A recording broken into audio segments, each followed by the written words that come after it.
Are you ready for an amazing story? We're going to dive into a tale about a rescue, a huge mystery, and a secret so big it changes absolutely everything. So let me ask you something.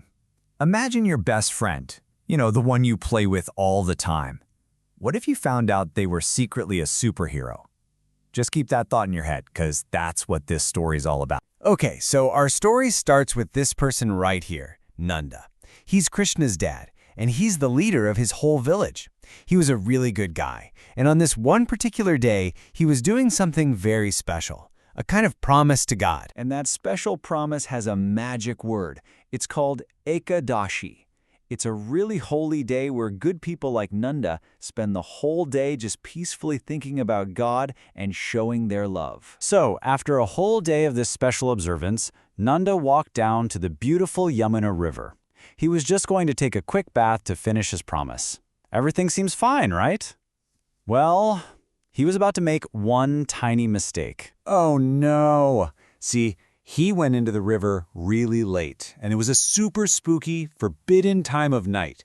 Everyone knew you just don't go into the water when it's that dark. It was a big no-no. And just like that, whoosh, a servant of the powerful sea god Varuna came right out of the dark water, grabbed Nanda, and dragged him all the way down to the bottom of the river. He was captured. All the other cowherds who were with him saw it happen, and they totally panicked.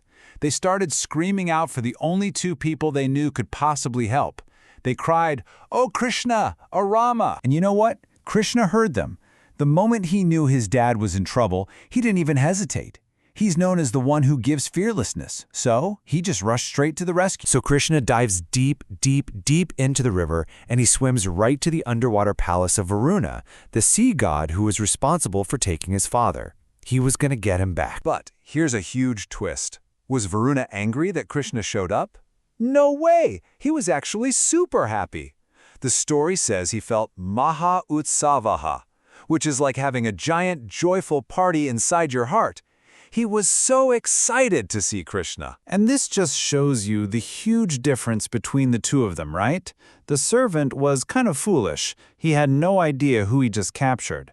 But his boss, the wise god Varuna, knew exactly who Krishna was and started to worship him right away. Varuna bowed down really low and told Krishna that just by seeing him, the whole goal of his life was complete.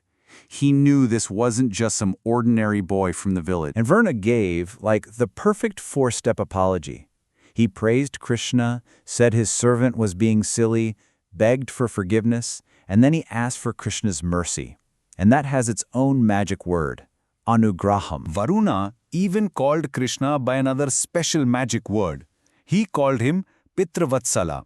That's a beautiful way of saying someone who is super loving and affectionate to their parents. Varuna could see how much Krishna really loved his dad. So Krishna was very pleased with this apology. He took his father's hand and they both returned to the riverbank. You can just imagine all their friends and family cheering and being so happy. And wow, what a story Nanda had to tell. He told everyone about the amazing palace under the water and how the super powerful god of the sea actually bowed down and prayed to his son, Krishna. Hearing this, all the other cowherds started to really think. They'd seen Krishna do some pretty cool stuff before, but this was totally different. They were all thinking, wait a second. Is it possible our friend Krishna is the Supreme Lord? Krishna knew what they were all thinking. He could see how curious they were, and he loved them for it. So he decided, okay, it's time. I'm going to show them the truth. So, what amazing secret was he about to share? So, full of love for his friends, Krishna led them to a special, sacred lake.